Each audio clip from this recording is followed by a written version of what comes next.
তাকাও এদিকে একটু।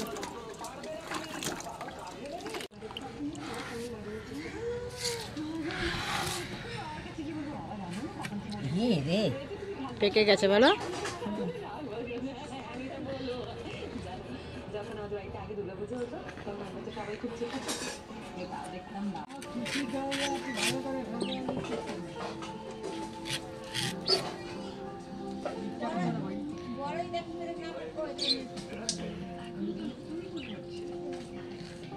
আজকে বাড়িতে হবে আমের আচার।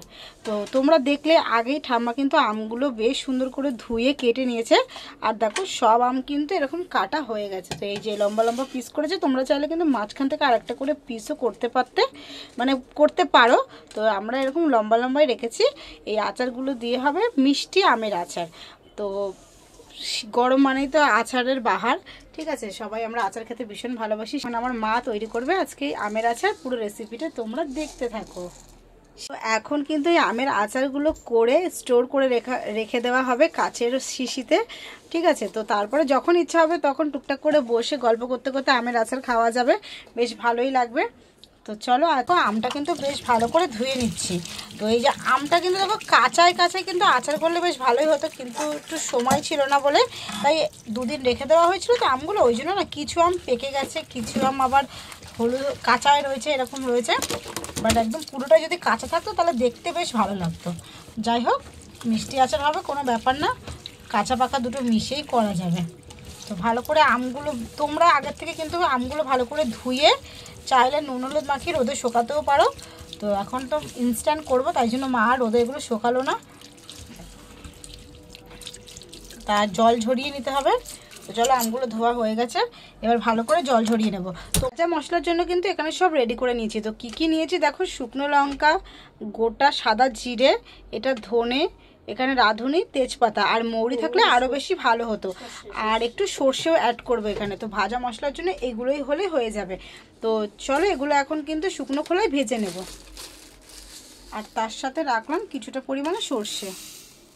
তো শুকনো খোলায় এখন এগুলো ভেজে নেব। কড়াই কিন্তু অনেকক্ষণ আগেই বসিয়ে দেওয়া হয়েছে, বেশ ভালো করে কড়াইটা গরম হয়ে গেছে। এবার চলো ভেজে নিই, শুকনো খোলায় সব মশলাগুলো ভেজে নিই। প্রথমেই দিয়ে দিলাম শুকনো লঙ্কা,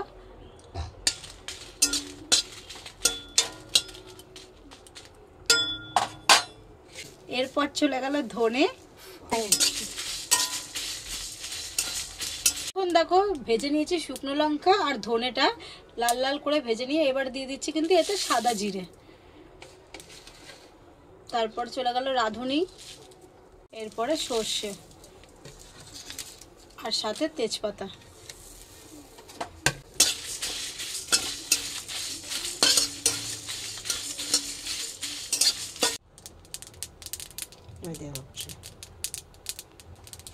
কত সুন্দর ভাজা হয়ে গেছে, নিচ্ছি।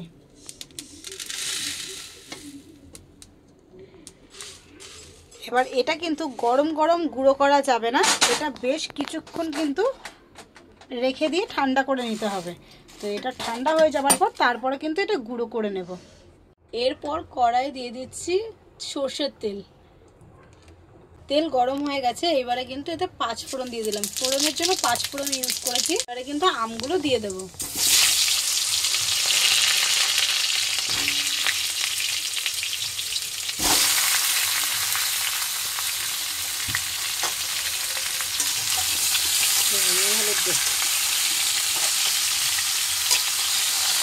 তো আমগুলো দিয়ে এবার একটু নাড়াচাড়া করে নিচ্ছি।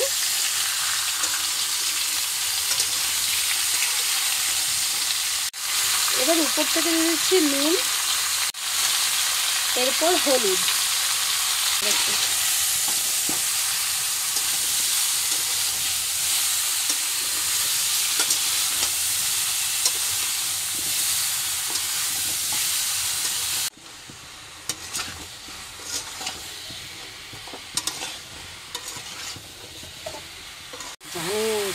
এইবারে কিন্তু এর মধ্যে দিয়ে দিলাম চিনি।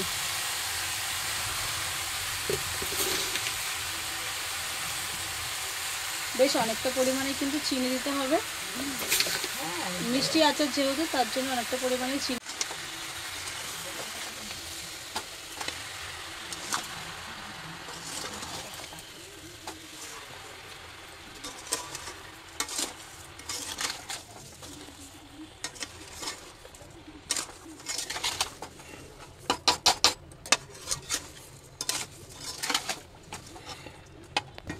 দেখো ফুটে উঠেছে চিনি দেওয়ার পরে। তো এবারে কিন্তু আরেকটু ভালো করে নাড়াচাড়া করে নিচ্ছি।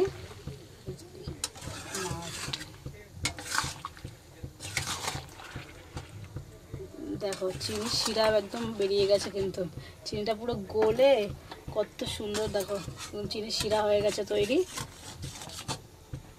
দেখো কত সুন্দর একদম ফুটে গেছে, আমটা কিন্তু খুব দারুণ দেখতে লাগছে। আর চিনিটা একদম তো গলে শিরা তৈরি হয়ে গেছে, দেখতেই পাচ্ছ কত সুন্দর লাগছে দেখতে। আমটা কিন্তু গলেও গেছে।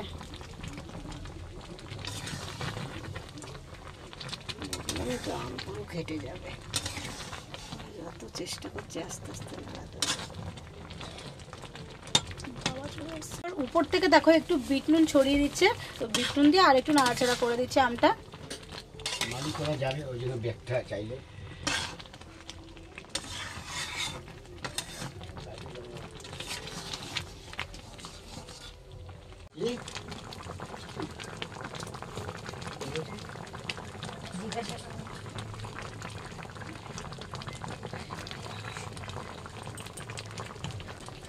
হয়ে গেছে, লাগিয়ে লেগে যাচ্ছে। তো দেখো একদম পুরো রেডি হয়ে গেছে কিন্তু আমাদের আচার, মিষ্টি আমের আচার। আর এবার কিন্তু এর উপর থেকে ভাজা মশলাটা দিয়ে দেবো। আচারের মধ্যে কিন্তু একটু গন্ধরাজ লেবু ছড়িয়ে দিচ্ছে যাতে গন্ধটা সুন্দর হয়, তার জন্য একটু লেবু দিয়ে দিচ্ছে, লেবুর রস উপর থেকে।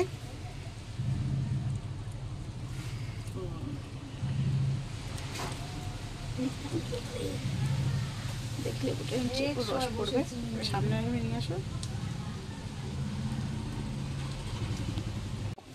এই যে দেখো গুঁড়ো করে নিয়েছি মশলাটাকে, ভাজা মশলা রেডি। এইবারে কিন্তু উপর থেকে ভাজা মশলা ছড়িয়ে দিচ্ছি সব শেষে। ভাজা মশলা ছড়িয়ে দিলেই কিন্তু রেডি হয়ে গেল মিষ্টি আমের আচার। তো আজকের এই আচারের রেসিপিটা যদি তোমাদের ভালো লেগে থাকে তাহলে অবশ্যই তোমরা কিন্তু লাইক কমেন্ট শেয়ার অ্যান্ড চ্যানেলটা সাবস্ক্রাইব করতে ভুলো না। আর তোমরাও বাড়িতে এইভাবে মিষ্টি আচার বানিয়ে নিও। ভাজা মশলা দেবার পরে পুরো একটা দিন কিন্তু এই কড়াইয়ের মধ্যে আচারটা রেখে দেওয়া হয়েছিল। কালারটা দেখো একদম কিন্তু চেঞ্জ হয়ে গেছে। তো আজকে কিন্তু এই বয়েমের ভিতরে ভরা হবে। এবার বয়েমের ভিতরে আচারটা এখন ভরে নিচ্ছি, আর এটা যত রোদে দেবে তত কিন্তু খেতে ভারী স্বাদ হবে। প্রতিদিনই কিন্তু এই আচারটা রোদে দিতে হবে, তাহলে টেস্ট হবে আর তাড়াতাড়ি নষ্টও হবে না। তো বয়েমের ভিতরে আচারটা ভরে নিলেই রেডি হয়ে গেল আমাদের মিষ্টি আচার। আর সত্যি বলতে এই আচারটা খেতে তো দারুণ হয়েছে, একটু টেস্ট করে দেখেছিলাম। তোমরাও বাড়িতে কিন্তু এইরকম আচার বানিও অবশ্যই।